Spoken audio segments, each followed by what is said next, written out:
She be having the latest on this. Say I'm the biggest, the largest. The latest with Lauren LaRosa. Sometimes she have facts, sometimes she have details, sometimes she have a little bit of everything. Well, what's the latest? On The Breakfast Club. Talk to me. So the guys over at The Pivot, you know the show The Pivot. I love The Pivot. Yes. So do I. I did an interview with them as well. Yes, I saw your interview with them as well. So they did, one of their episodes where they sit down and talk about topics. One of the topics that came up was our interview with Sierra. They had some things that they wanted to express about the question that Charlamagne asked Sierra about Russell Wilson when it comes to the lame, not lame conversation. Let's take a listen to first Channing Crowder on our conversation that we had. Sierra was on The Breakfast Club. Charlamagne being petty. Charlamagne was being messy. Yeah. And even when she was answering the question, she was like who? And he said, Channing Crowder. He should have. I saw it. I did, and I saw the answer. And then she want to go back to, but he's a loving person and a great husband. I didn't say he's not a great husband. It's amazing what he's doing with Lil Future. Like, the dude is a good human. He is lame still. I don't know if anybody doesn't understand. They're not running me off of this point. She even said it. So who's saying? Because that's their opinion. Yeah, she wasn't going to date Russ back in 2000. Time came forward. She evolved to dating the lame dude. He is a good person, a good human being, but the dude is lame. Y'all know what lame is. He got that moose in his hair. Honestly, bro, y'all looking around because y'all even know I'm right. Channing quadrupled down. Oh, yeah, baby. Standing on. Channing is not pivoted, from his stance on Russell Wilson at all. But let me ask you a question. I didn't hear the first time. I seen the clip where he said it was, but what did he say made him lame? Is it because he takes care of his wife, or is it just the way that he looks, the way that he acts, the way that he talks? Like, what did he say that makes him lame? He said because he put the moose in his head. So just the moose in his head to make him lame? Yes, but I will say the part that you're talking about when the whole, because he takes care of his family and he's a family man and his wife and all the things, that did come back up because Ryan Clark actually had some comments about that. Let's take a listen to that. Hearing Charlamagne say your name when referencing Russell Wilson was a little stunning, but that's what they do, on the show. I thought Sierra handled it like a woman and with a ton of class. She didn't want to get into name calling. As far as the Russell Wilson piece, I believe Doug Baldwin, Mike Robb, and Marshawn just had a conversation, and they talked about Hawaiian shirts and flood waters. And there is the time, especially in our culture, where some of those things aren't cool. And cool is a big thing to us because we got some cool mother effers in our culture. I think where I felt things went left was when DJ Envy brought up because he loves his wife or because he loves his children. The coolest thing about Russell Wilson is the way he loves his family. We got an opportunity to meet Future at Pittsburgh camp. I got an opportunity to meet him at the Pro Bowl. And there is no difference between that child and the children that Russell Wilson and Sierra made together. Ryan, I love The Pivot, by the way, but Ryan loses me sometime, though, because I can't tell when he's performing for his audience or when he's being sincere, because there's absolutely no way that hearing me say Channing's name was stunning in reference to people calling Russell Wilson corny, because he's sits next to Channing Crowder, who started that rhetoric. Right. And by the way, I misquoted Channing. Channing said he was lame. He said he was square. Yeah. He said that Sierra was just with him for the money. Dang. So all I said was corny. So I actually misquoted Channing. Yeah. Sorry, Channing. You actually did him a service. Absolutely. I could. Well, look, sorry. But he doubled down though. He did, but speaking of misquoting, I felt like, and y'all tell me how y'all felt, Envy. Maybe you tell me. I feel like Ryan Clark kind of misquoted your intention behind you bringing up Russell Wilson taking care of his family. Because you weren't talking about Channing. You were just talking in general. I was asking because, the rhetoric is that he was lame. So I was asking what makes him lame, right? Is it the fact that he loves his wife? Because, people have called him a simp before. Is it the fact that he takes care of his family? What makes him lame? And what bothers me is if you talk about the moose in his head, the Hawaiian shirt, and you say that's the reason why he's lame, I think that's whack because what are we praising? Are we right. The dude on the corner selling drugs, is he not lame? You know what I mean? Like what's lame? The fact that he takes care of his family, he does his job, he gets busy. He might not wear the same ish that I wear. Right. But does that make him lame on that thing? Because the dude on the corner that sell drugs to me is lame. You see what I'm saying? So I don't know, but yeah. Well, I like Russ, and just because he's my You like him quarterback because too. he's a New York Yeah, Giants. he's a New York Giants Okay. quarterback now. He ain't lame now. Yes. Last year he might have been lame, but this year, I'm just kidding. But it's just when Sierra asked who says that, Yeah. Channing is the first person that comes to mind. Right. He ain't- Because of his rhetoric about Russell Wilson. No, well, yeah, well, so I it don't was- understand why that was stunning for Ryan to hear me say Channing's name. Because Ryan, you're sitting next to him when he makes these comments and you're laughing about it. So I don't understand why that was stunning. Well, he said it, but I've heard a lot of people say it. Yeah, it's been for a sure. conversation. I don't know why it was stunning either, but Channing ain't running from it, so No, it's not Channing stunning is everybody. definitely not running from it Yes. at all. Well, in other news, Cardi B, she sat down with Billboard. She's promoting Am I the Drama. So she sat down for an interview, and they talked about a ton of different things. Now, one of the things, y'all remember when it was announced that WAP and Up would be added to this album? Fans, people were mad. They're like, oh, she's trying to play with the numbers. So she talked a bit about that. Let's take a listen. I know you put out the explanation about WAP and Up. What made you decide to put those records on the album? Because my fans ask for it. My fans always be like, you better not. But like my fans do not stop reminding me of the fact that I did not submit a WAP for the Grammys. So it's like, I'm not gonna always submit to them, but it's like, why not put it? And then on top of that, people are crying about it like, oh, it's for numbers and stuff like that. Those two records are not gonna count for the first week numbers, which everybody cares about. So it's like, what was the issue? And at the end of the day, so what? Y'all gonna get 21 new songs. Those songs are gonna be at the end. What you crying for? I'm putting it. I gotta think about what the people that actually love me and buying my and buy because they love it want. And that's what they want, that's what they're gonna get. I think people still gonna be mad, even if it's not going toward the first week. I didn't think that was that big of a deal, but I think people not. still gonna be upset, even No, it's though, not. yeah. Well, she also in this interview, It's not that big of a deal. People just want to chat the chat.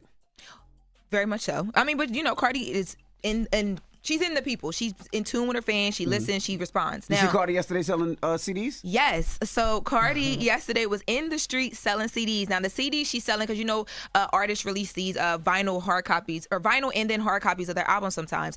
She put the photos of all of her different wig changes from when she was in court on the album, and she was literally in the middle of the street selling them. And she talked. How you let Cardi beat you to that, Lauren? Wow. She ain't got no That could music. have been the cover for the latest. You know what I'm saying? Oh, wow. You know what I mean? And by the way, I told you that. You told me to start a wig line. I did? Yes. You didn't tell me to put Don't them on. take that advice. She can't do. Yeah, I don't You think told I'll me to take start a it. wig No. line. You said call it Can't do a wig Daddy line. List something. What he say? Oh my God. Wow. I posted a video. Oh, I'll repost the Fatherless video. something? I do Fatherless it. something. I'll repost the video today. His was wigs is horrible. Yeah. crazy. I was just tough. Oh What? my God. That is crazy. Really? Wait, did y'all know? Because she talked about it in this interview, and we'll bring you back into the next hour because there's still a bit more I want to get to here. Cardi B was asked to do the Super Bowl. She turned it down. Oh snap! What? Really when? She said it was like 2018, 2019. I think it probably was 2019 because that's when Jay-Z started working with the NFL. So it would have made sense that they knew to go grab Cardi. But we're going to talk about it in the next hour because she said she declined it. Oh, she wilding for that. She should have did that. What else? Oh man, Damn. That would have Remember made when- sense because wasn't the first I like one it J-Lo like and that. Shakira? Yes. I'm not So sure. it could have I been don't know. J-Lo and Cardi. That would have been crazy. That would Big have Bronx been energy. crazy. We're going to get into it. She also Wow. gets into her dating life right now. So we'll be back in the next hour with some more. All right. I Thank also you so want to much. say, man, salute to Montel Jordan for pulling up, man. Yes. My brothers, please go get your prostate checked. Go get your blood tested. Check your PSA levels. Go get that digital rectal exam. Would you rather have a finger in your butt or be dead? The choice is simple for me. I'm taking finger in the butt for $500 every time, Alex. How many? You know how All many right. he the knows. le- Thank you so much. Envy. Up He next. act like he don't know that butt. Who you giving your? Your wig stink. It's not a Wow. wig, baby. This is not a wig. Shout out to Miss Mighty, Miss Mighty, my Your ear. bob stink. That's Oh, why we know had it. to, that's why we had to spray Alright. for breathing here this morning. Okay. Ain't that bob down, baby. All It still stink. right. It can Who, stink. It who can you look giving good. It your, stink. who you giving your donkey to? Before Speaking after the butts? hour, we need a young woman named Lakin Snelling to come to the front of the congregation. We would like to have a word with her, please. All right, and then after that, of course, is Just Fix My Mess. So if you need any type of advice, you can get on the phone lines right now. Holla at just 800-585-1051. It's horrible in here. That bob. If you got to spray the mic, You that sprayed your No. mic because of my bob. That bob. What's the his real mic issue? Stink. What's All the- that damn spit. That list be having that spit flying everywhere. it's the Breakfast Club. Hush, Bow Wow. Oh shit.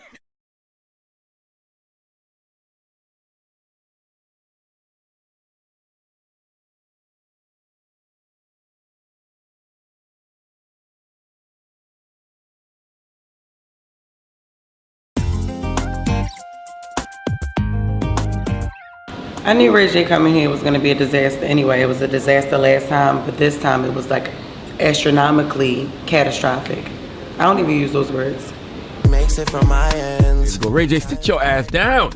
Oh my goodness. And put your jacket back on. Your stomach is showing, man. You know, it's really hard for other artists to get inside here and do interviews. But I pay my dues, and I think I got an all access pass anytime I want. So I pulled up.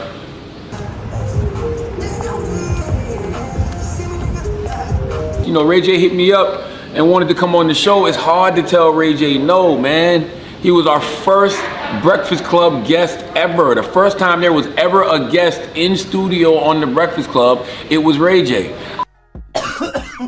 Somebody get this man the Heimlich. Ray J has a young lady in here fanning him. That's his assistant. Like this motherfucking claimer. Hey, And you can't curse no more. No more cursing. Ray J was high as a fucking miniskirt, okay? Am I on drugs? Absolutely. Yeah, glow. Keep running circles around these snail. Yeah, glow. And my pumping up in the jail on the can, glow. This is why having a black wife is very important. Ray J was much more stable when he was a married man, okay? Now look at him. My nipple, blur me. Princess, you did the right thing. I love my wife, and you know, I am a little miserable without her.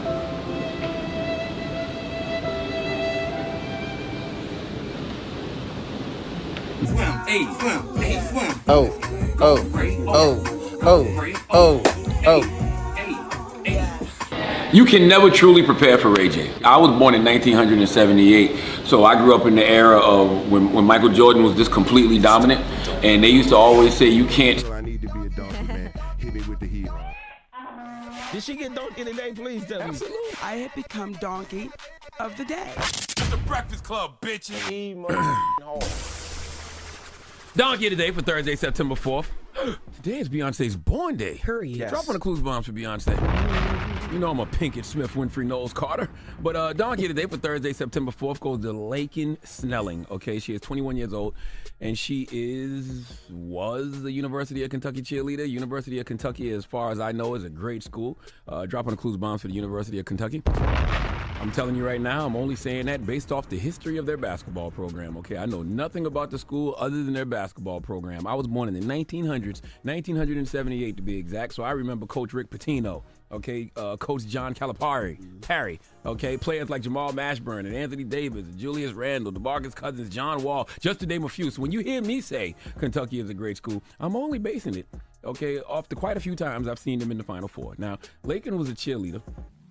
And according to her last TikTok on June 25th, she posted an emoji of a mother holding a baby under her list of goals. She also had a wedding ring, a house, and some cash. So people were shocked to hear what we ended up hearing about Lakin, okay, after seeing her post about her mother goals. Let's go to ABC 7 Eyewitness News for the report, please. Lakin Snelling entering a courtroom Tuesday in downtown Lexington. Snelling entered a plea of not guilty at a 1 p.m. arraignment.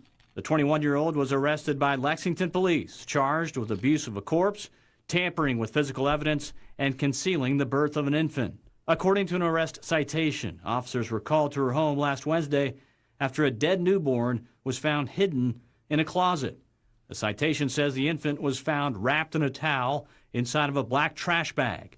Also, according to the citation, after being interviewed by officers, Snelling admitted to giving birth and to concealing the birth by cleaning any evidence, placing all cleaning items used inside of a black trash bag, including the infant, who was wrapped in a towel. After being arrested, she was in the Fayette County Detention Center until yesterday, posting a $100,000 bond, according to a court document. How can everything be going so right in your life and then bam, wrong turn? Now, I know some of y'all are thinking right now, hey, if she didn't want to have a baby, why didn't she just have an abortion? Well, let the record show that abortions are completely banned in Kentucky, completely illegal, okay, with limited exceptions for the life or serious physical health of the pregnant person. Now, you can go out of state to get an abortion, and I know you're probably thinking, hey, this young woman seems like she had a lot of options. Well, she did. But when you're 21 and I don't know, maybe trying to hide your pregnancy from people, those options are probably limited. And this is why, young people, it is very important to trust in your elders. I know, listen to the kids, bro, yes, but old people for counsel, young people for war. And a lot of you youngins are fighting wars you simply not built to win. Okay, not without some wise counsel from your elders. Okay, hey, young world, listen to me. There is nothing you are going through in your life that you cannot go to an adult about. All right, parents, if you don't have a relationship with them, grandparents, okay, if you don't have a relationship with your grandparents, there's some aunts, uncles, a teacher, hell, you was a cheerleader. What about your coach? Okay, all I'm simply saying is whenever your mind says, you know what, I'm pregnant, but I'm going to keep it, maybe conceal my pregnancy, and then when the baby is born, wrap it in a towel, stuff it in a black trash bag, and then just put it in my closet and move on with my life. That is not how any of that works, ma'am. Okay, but that is why you need older people for counsel. Not to mention, this is also why you can't stereotype people, because society would have you believe that 21-year-old Lakin Snelling, okay, cheerleader at the University of Kentucky, wouldn't behave like this. You would expect this from Brenda, okay, because Brenda barely got a brain. All right, Brenda can barely spell her own name. Well, guess what? Neither can Lakin. All right, Brenda wasn't the only person having a baby on the bathroom floor. Brenda wasn't the only person who didn't know what to do, okay? Didn't know what to throw away and what to keep. All right, Brendan was not the only person who wrapped the baby up and threw it in the trash heap. I mean, Lakin threw the baby in the closet, but she still treated the child like trash. Listen, children, okay? Young people, I'm begging you, confide in your elders, all right? Seek them for counsel, even if you got to lean on complete strangers, because the adults in your life, okay, are trash, all right? If you got to lean on complete strangers because the adults in your life are trash, fine, all right? Just find an adult to talk to when you find yourself in difficult situations and you're faced with challenging choices, all right? Proverbs 11:14, where there is no guidance, a people falls, but in an abundance of counselors, there is safety. Find you some wise counsel. Please let Remy Ma give Lakin Snelling the biggest hee-haw. Hee-haw, you stupid motherfucker. Are you dumb? What a sad story. Very sad. All right. Well, thank you for that donkey today. Especially when your goal was to be a mother. And you in college. You're a cheerleader for the University of Kentucky. Horrible. All right. Well, up next is Just Fix My Mess. 800-585-1051. If you need some mess fixed, call Jess up right now. She'll help you out with all your problems. It's The Breakfast Club. Good morning. The Breakfast Club.